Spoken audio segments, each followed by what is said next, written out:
everyone, this is Dr. Aditi, and today we're talking about bone health.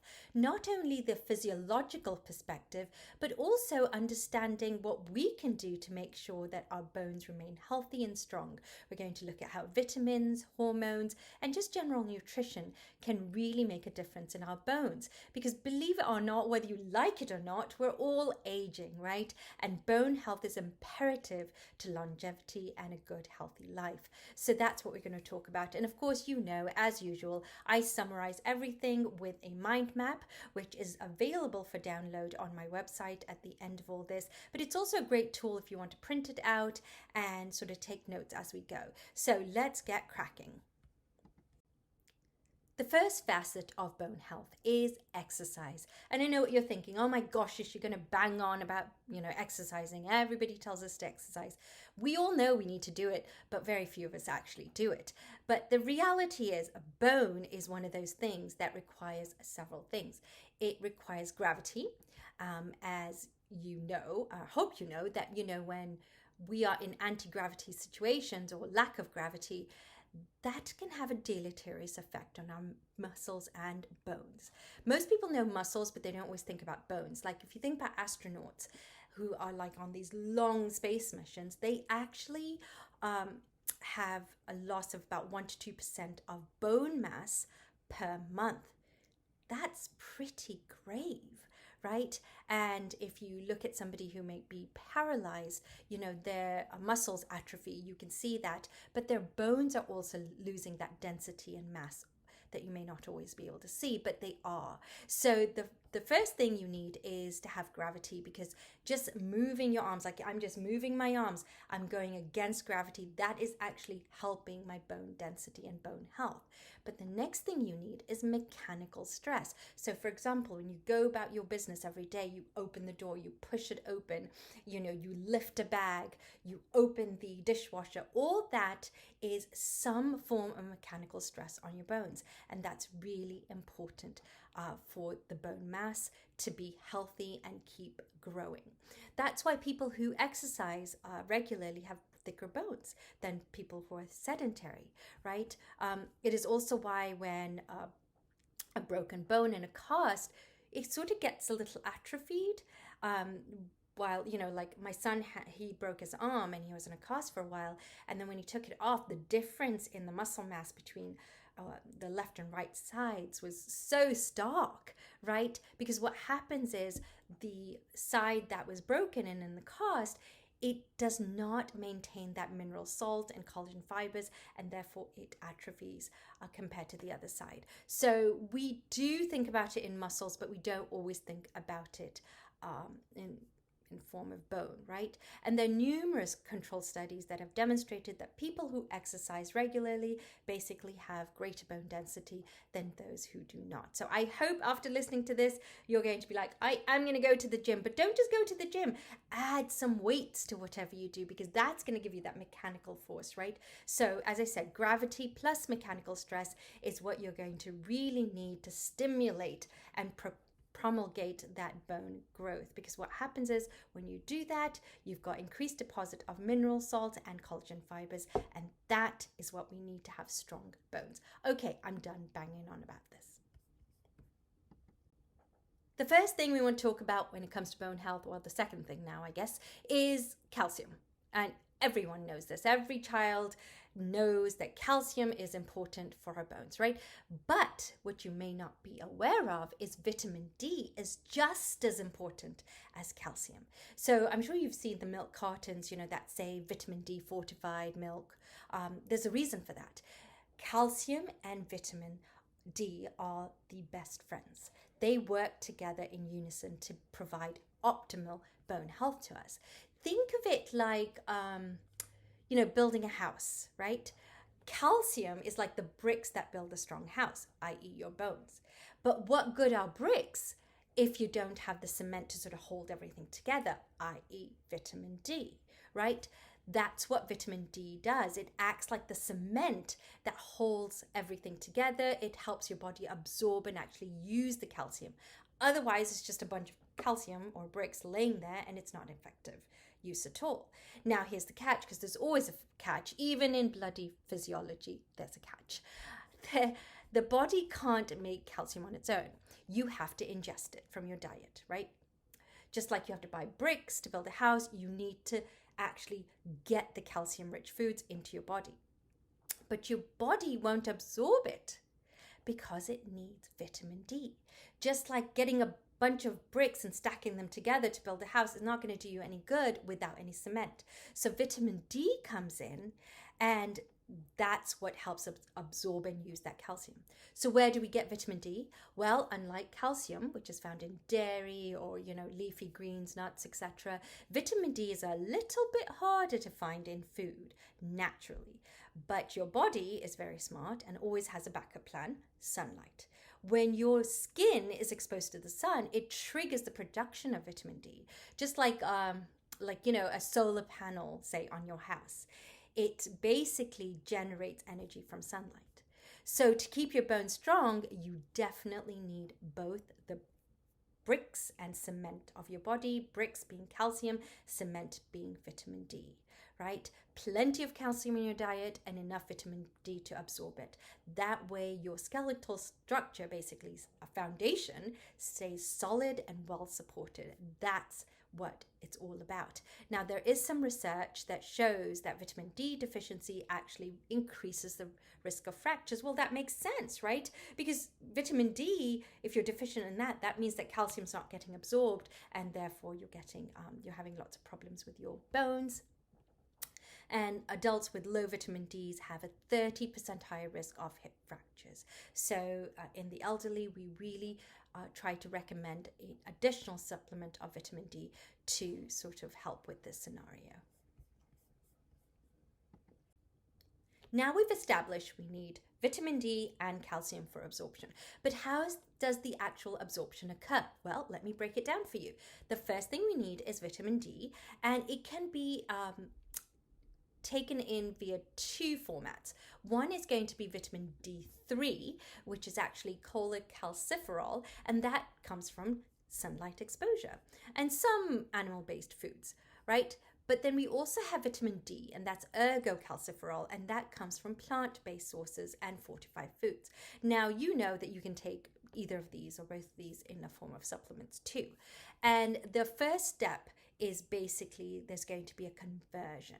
Okay, the conversion of this vitamin D2 or 3 to calcidiol, and that is basically a storage form of vitamin D. And this actually is what doctors measure in our blood tests. They test the levels of calcidiol. Again, it's not active at this stage. This is a storage form. Calcidiol is a storage form. It's the kidneys that convert it to calcitriol, right? That's what happens. Now, there's a hormone that controls that, and the hormone is going to be your parathyroid hormone, or PTH, right? This happens when calcium levels are very low. So active calcitriol helps absorb calcium. So what it does, it increases calcium absorption in the small intestine by boosting calcium transport proteins. And it also helps regulate calcium and phosphate levels in the blood for proper bone formation. That's simply it. So it's quite a step-by-step process, but again, there's some storage forms that you need to know and active forms. So we've already established that vitamin K is important, but there are also other vitamins and minerals that are very important to bone health. The first one being calcium. We already talked about that, but remember, calcium is important because it makes calcium phosphate and it also makes calcium carbonate. Both of those are important for hydroxyapatite crystals. Remember those crystals that keep the bone really strong and make it hard? Because without this, we would have a bit squishy consistency of bones, and that's just not a good image in my mind. Anyway, calcium is very important. Now we know vitamin D is important. We've already talked about that because that's what we need to absorb the calcium. But vitamin K makes a similar sort of plays a similar role in that it is a very synergistic role with vitamin D. Magnesium offers a structural component for bone. And then fluoride. Remember when you go to the dentist and they say, would you like a fluoride treatment? Well, what they're doing is offering you a way to strengthen your teeth. Same thing with bones. Fluoride, what it does, it's a bit sneaky. It can come in and sort of replace that hydroxy portion of hydroxyapatite crystals and form fluoroapatite crystals, right? And it has a similar effect in our dental enamel. It has a similar effect on our bone. It helps stabilize and strengthen bone mineral. And the other thing is what fluoride can do, it can sort of enter spaces within the hydroxyapatite crystals. And what does that do? It increases the density of our bones and therefore makes it stronger less likely to fracture. Okay, we've also heard of omega-3 fatty acids being brilliant for you, right? I'm sure people bang on about this all the time. Have you had your omega-3s, right?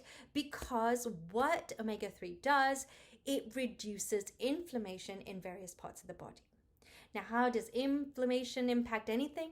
Well, inflammation, if it's not controlled, can interfere with the function of osteoblasts. What are osteoblasts? Bone building cells. So consuming omega-3 in our diets actually helps enhance the production of new bone tissue because it allows osteoblasts to do their job. So there we have it. All right, let's move on. Oh, it's time for hormones. And you know that hormones are the masters of bone growth. They control everything related to bone growth, right? All you need to do is look at a child going through adolescence. We're going to talk about that. But the first hormone I want you to know about is the growth hormone that is released from the pituitary gland. And basically what that does, it, as the name implies, controls the bone growth in several ways. First of all, it triggers chondrocyte proliferation in those epiphyseal plates, which are in red over here. So this elongates those bones. Then it also increases calcium retention, which basically enhances mineralization and stimulates osteoblasts. Remember, blasts are builders, bone builders. So all this improves bone density. Now, growth hormone is not alone in stimulating bone development. Thyroxine is the next culprit. Now, this hormone is secreted by our thyroid gland and it also promotes osteoblastic activity. Then, at puberty, the sex hormones decide, I want to join the party, and they promote osteoblastic activity and production of bone. Now, they are obviously the culprits or the ones responsible for that mega growth spurt that we see in children. My sons, I think like they were, 4 feet, 5 feet. And then all of a sudden I was like, what happened? They're like 6'2". So that's all the estrogen and testosterone that contributes to that. And they also, have the impact on calcitriol, right? Don't forget that. That's the active form of vitamin D.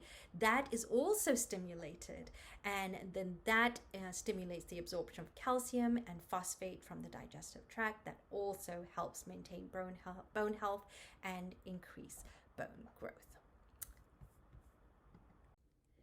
Now we want to look at the meat of this presentation. So the key players are basically calcium and hormones, right? Those are the key players in sort of maintaining bone health, and they're bone's best friend. We know that. But calcium isn't just the star of our bones. It's the most abundant mineral in our entire body. So think of it like a multitasking superhero. Not only does it build and maintain strong bones, but it also keeps your heart beating, muscles contracting, blood's clotting, and nerves firing properly. That's what it does. So it does all these things, keeps all these systems running smoothly. And in order to do so, the body must maintain the just right level of calcium in the blood. About 10 milligrams per deciliter is what we're looking at. If the calcium levels are too low or too high, it can lead to some very deleterious effects, like weak bones, muscle spasms, and also heart problems. So how does the body keep calcium in check? Well, The relationship is a bit contentious. There's a little bit of push and pull between our calcium levels and our hormone levels. And there are two key players that played this sort of tug of war. It's PTH, which is parathyroid hormone, released from the parathyroid glands, and calcitonin, which is released by our thyroid gland. So basically what I want you to do is imagine your body as a calcium thermostat, and there are these two key players that sort of control the dial. Now, when the blood calcium levels drop too low, basically PTH flips the switch and says, hey bones, we need calcium. Could you please give us some? And the bones start releasing stored calcium into the bloodstream. PTH also signals the kidneys to hold on to calcium instead of flushing it out in urine. Like, hold it because we might need it, right? So it does that. Now, to boost things even further, it facilitates the absorption of calcium. How does it do that? PTH activates vitamin D, which helps intestines absorb more calcium for the foods that we eat. Now, calcium is then released into the blood. So basically, PTH is considered the calcium releaser. That is what I need you to know. Now, what happens when blood levels rise? When there's too much? This is where the thyroid gland jumps in, and it releases calcitonin, which has the opposite effect of PTH. It tells the bone, stop releasing calcium. Instead, it encourages the bones to hoard and store more calcium. And then the other thing it does, it also reduces calcium reabsorption in the kidneys, meaning that more calcium gets flushed out into the urine, bringing levels back to normal. Hence, calcitonin, you could say, is more of a calcium saver. Now, these two hormones work like a seesaw. When one is active, the other one takes a back seat, and this balance is critical for bone health and overall strength of our bones, right? There you have it. So one other analogy I want to bring to your attention, that bones are sort of like a calcium bank, right? Think of your bones like a calcium savings account, if you will. When you eat calcium-rich foods, your body deposits extra calcium into your bones. It's like putting money in the bank. When your blood needs calcium, PTH withdraws it from your bones to keep everything running smoothly. But here's the catch. Just like a bank account, if you keep withdrawing without putting money in, like depositing, then that makes things really bad, right? Your bones are going to weaken over time because what you're doing is you're withdrawing calcium, but you're not putting enough deposits in.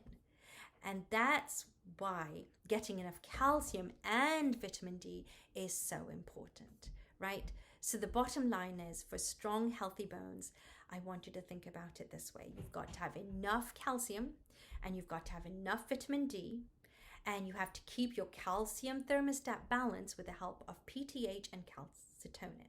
And that way, your bones are going to be strong, and your muscles are going to keep working properly, and your body is going to be like this well-oiled machine. Got it? All right. Here is a summary of the hormones that stimulate bone growth. The first one is the growth hormone. As you know, it increases the length of bones, enhances mineralization, and improves bone density. Then we've got thyroxine, which is released by the thyroid hormone, and it promotes bone growth and synthesis of the bony matrix. Sex hormones are going to promote osteoblastic activity and are responsible for that crazy growth spurt that we see in adolescence. And then, of course, calcitriol, and that is going to help stimulate absorption of calcium and phosphate from the digestive tract. Now let's look at hormones that stimulate bone reabsorption, right? So those are going to be your PTH, parathyroid hormone, that is released from your parathyroid gland. And this stimulates osteoclast proliferation. Remember, clasts are the ones that chew up bone, they reabsorb it. So this is going to promote reabsorption of calcium by the kidney tubules, and it indirectly increases calcium absorption by the small intestine. And then we also have calcitonin. Now, calcitonin inhibits osteoclastic activity. It stops the reabsorption of bones, and it actually stimulates calcium uptake by the bones. So just important for you to remember. So we've talked about why calcium and vitamin D are important. We talked about the role of hormones and how homeostasis is maintained. Now we're going to talk about what happens to your body when there's too much calcium or too little, right? That's what we want to chat about now. So I want you to think of this analogy. I want you to think of voltage gate security system. Imagine your body's nerves and muscles are like this high security building with automatic doors that control basically who comes in and who goes, right? These doors represent a voltage gated ion channel, which relies on calcium, right, to function properly. So when we have too much calcium, which is hypercalcemia, what happens is things get stuck and sluggish. That's essentially what happens. There's too much calcium, and it's like a system that is overly strict. The doors become stuck or sluggish, making it harder for signals to pass through. What's the result? Means that everything is slow, like tired security guards, right? Muscle weakness and fatigue. There are few or no alarms going off. So there's decreased nerve excitability. And then we generally have sluggish responses. Just think stuck and sluggish, basically. So your constipation may occur, confusion, cardiac arrhythmias. Basically, we've got lethargy, sluggish reflexes, loss of appetite, confusion, and even in severe cases, coma, right? This is the result of too much calcium. It basically makes everything stuck and sluggish. All right, what if there's not enough? What if there's too little calcium? This is going to be a malfunctioning of the doors. This is going to be overreactive and twitchy, right? When there's too little calcium, it's like the security system is not working properly and the doors open way too easily when they actually shouldn't. This leads to the fact that blood has difficulty coagulating. That would be a result. The heart may skip a beat or stop beating altogether, God forbid. And the muscles may have difficulty contracting. Nerves are going to have a hard time firing in that proper pace. And bones may become brittle. That's a huge problem. So too much, think stuck and sluggish. Too little, think twitchy and overactive, right? That's what you need to remember. Let's take a quick look at the application of too much or too little calcium. Okay, how does this look when you are, say, doing a urine test? Well, when calcium is too high, the kidneys filter more calcium, and this leads to high levels of calcium in the urine. And it can have symptoms of polyuria, which basically means excessive urination. High levels of calcium also impairs the kidney's ability to concentrate urine, and that again can lead to increased urine output and dehydration, right? Now, there's also this other risk of kidney stones because excess calcium in urine can crystallize and it can increase the risk of kidney stones, right? Now, hypocalcemia, too little calcium, doesn't show up too significantly when urine is concerned. However, there is an impact if it's due to vitamin D deficiency or, parathyroid hormone issues. This can really impact the amount of calcium in the urine, reducing it to low levels. So there you have it. Well, what happens when things go wrong when it comes to calcium? Osteoporosis. We all have heard of the condition. It is a disease that's characterized by decrease in bone mass, and it occurs when the rate of bone reabsorption, i.e. osteoclast chomping activity, is greater than the bone formation osteoblast activity. So this is going to be different from Paget's disease though, right? Because in Paget's disease, new bone is formed in an attempt to keep up with the reabsorption. So there's this overactive osteoclast. But the new bone that's formed, it's sort of haphazard. It doesn't have any sort of systematic approach to it. So osteoporosis does not show that elevated levels of alkaline phosphate, that phosphatase that you might find in Paget's disease. Now, in this figure you see here in this graph, it shows that females lose bone mass a lot quicker than males, starting at about 50 years of age, which is quite unfortunate for women. And it's mainly because women cease production of estrogen, a hormone that actually promotes osteoblastic activity and the production of bone matrix. So osteoporosis is definitely more common in females, but males can definitely develop it too. Here is our mind map all about bone health and hormones. So it highlights the vitamins that are important. Remember, vitamin D is going to be a key player here. It is best friends with calcium. Calcium without vitamin D is quite useless and rubbish. Don't need it, not useful at all. Okay, and then we've got hormones, and we've got a section that talks about the ones that promote growth and a section where it's about bone reabsorption. So you can look at those to sort of write out which hormones do what.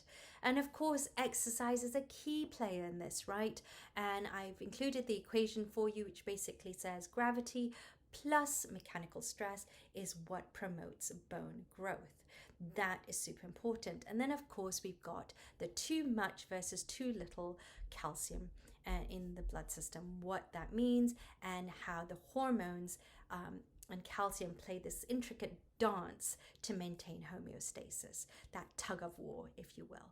So hopefully that was helpful. Do comment to let me know if there's anything that was not clear and if you would like further information. Also, let me know if you'd like a template of this mind map that you can fill in yourself. Like it just has a few graphics and you can fill in. That, it just occurred to me, might be a great study tool. So see you next time, and Ollie has a riddle for you, so don't forget that.